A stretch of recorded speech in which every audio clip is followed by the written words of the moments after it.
Wow. And for the typhoid medicine, it builds up there's bryonia in it. Okay. And it builds, not bryonia, baptisia, sorry. Okay. And that helps to build up the bacilliotyphus antibodies. So it gets rid of. Okay. the How many typhoid. have you made? We have 6 preparations that's on the market. Okay. We have others that have not yet been notified and are not yet So on what's the market. missing here? The ones for worms. Worms. Yeah. Okay. What, does that have a name? That one is the Zuri dewormer. Okay. So it's a So dewormer. that one's good for worms and amoebas as well. So, let's see, what else are we doing? So now, from working with so many people, you kind of get to see what remedies are working, what remedies don't work so well. There are some remedies that seem to work much better there than they do here. So, along those lines, we've been looking at to see, okay, this works, this works, this works. If we combine them, because people there suffer from so many things at once. You have HIV, and then they have the medication that's on top of it. Then, maybe diabetes going on at the same time. And then a lot of them are farmers, so backaches and, all different kinds of aches and stuff. So sometimes to cut through the layer of issues that we've been seeing, I will do combination remedies. And so this is what this is. These are combinations. So do you separate the time that you give them, or you put them like 3 They're bottles just- at the same time, or No, th- like an this- hour separating them? Or? Like this one has calcium, magnesium, and silica. Okay. So, they're just, everything is in there. Oh, your combination in the one bottle. Yeah. But would you give 2 bottles at the same time, or 3 bottles at the same time, or you No, separate not- them from time? Yeah, Okay. they're separated. So, for instance, people are suffering from malaria, we just do a malaria bottle. Yeah. Sometimes you actually do get malaria combined with typhoid. And then what I'll do is I'll actually have to have them alternate. Okay. Not my preferred Yeah. way of doing, but I hear the soup boiling. Now, did you? I thought I smelled something. Yeah. Did you? I didn't realize she had something on the Would you stove. take medication for malaria, or do you I depend on actually this? only use mine. Oh, your remedies. And Okay. that's it, yeah. What we've found is that the malaria medicine, there are pockets of the community where malaria is becoming resistant Oh. to, I believe that. yeah. Yes.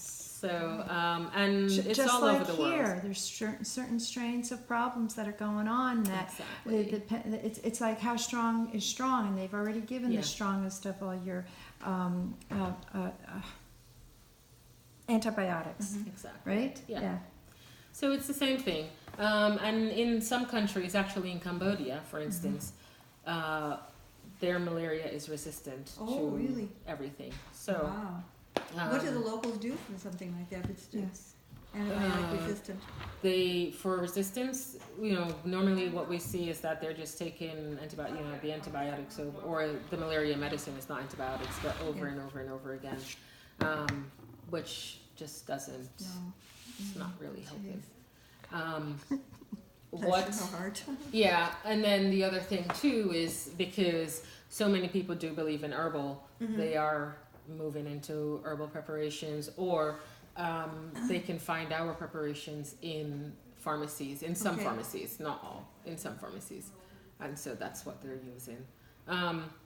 So the money that we make from the sale of the medicine actually goes back into doing a lot of, because we're an NGO, which is a nonprofit.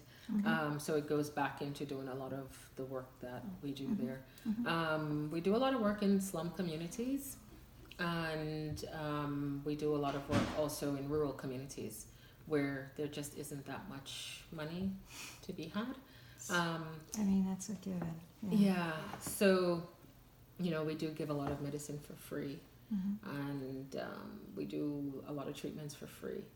So that's a big portion of what we do with the NGO. The other portion is in manufacturing and selling. We are gaining a little bit of popularity on the market, which is good because at least then people are learning about homeopathy. Yes. And people are starting to see the results of homeopathy. But then the money goes into the NGO. Yeah, it just goes right back to the Yes. NGO. Yeah. Well, you Yeah. need to exist too, though. Yeah, I Yes. mean, yeah, coming home, that's money that has to be funded for that. But anyway, we do a lot of a lot of work that the money goes back into the NGO. One of the things that we're looking to do this time around is a clinical trial. So we have the malaria medicine. We've gotten our go-aheads from the relevant certifying bodies, I guess.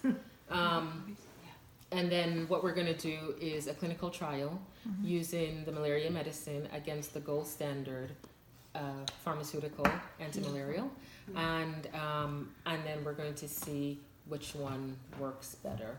And we're going to do it to the World Health Organization standards. So we're really going in hard, and so this is the next big step. It's not been announced, so hopefully this won't go out before we get started. So we haven't announced it, and I haven't put anything about it on any of my social media because. But you will have there's an so much. advocate or an overseer who will make sure that the standards in which it's being done is fair.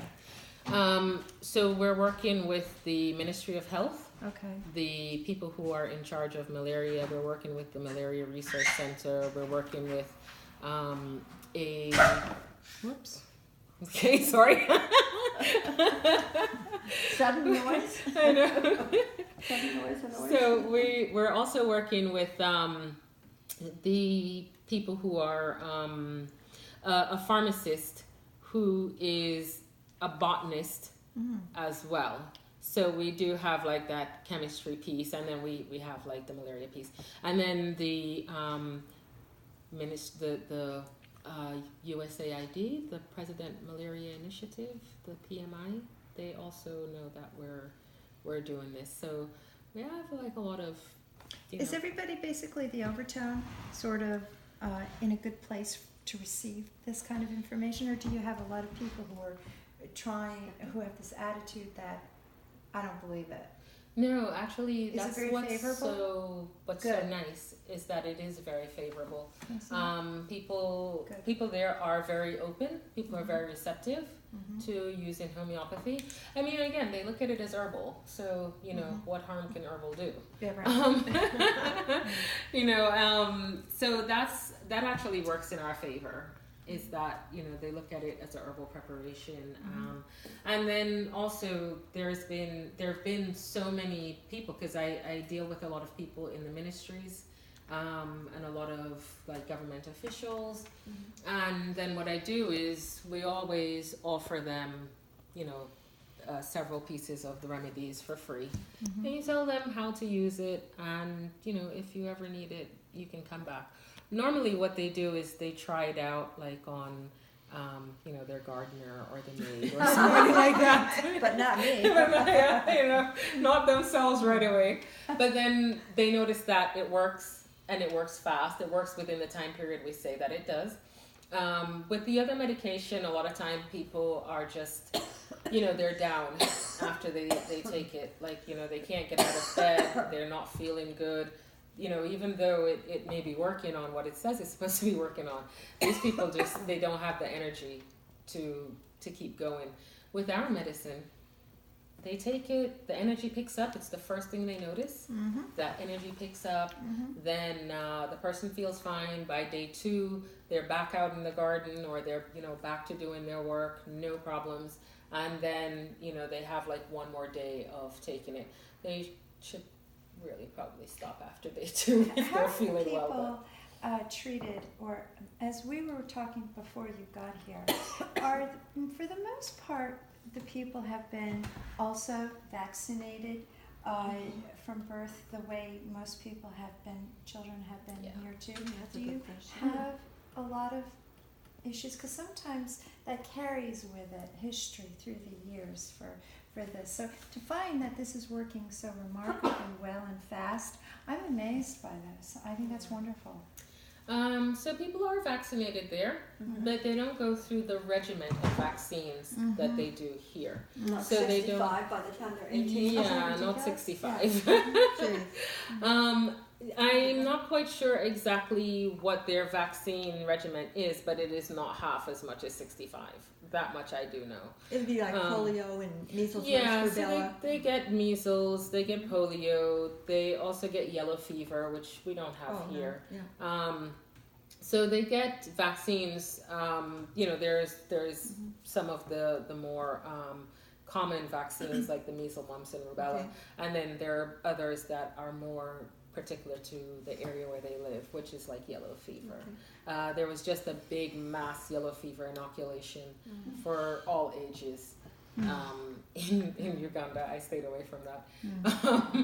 But sometimes these are the kinds of things you see. It's like more particular or, but the kids don't get as many vaccines. And not just that, they don't start till much later. Oh, Yeah. okay. Well, that So helps it's a not little like bit. from birth, it's like from 2. Mm. So, that makes a big difference. So they don't with get babies. autism then. That's a There good is age. some autism, Is there- but it's yeah. not as widespread. Yeah, ours is Have you very- seen the movie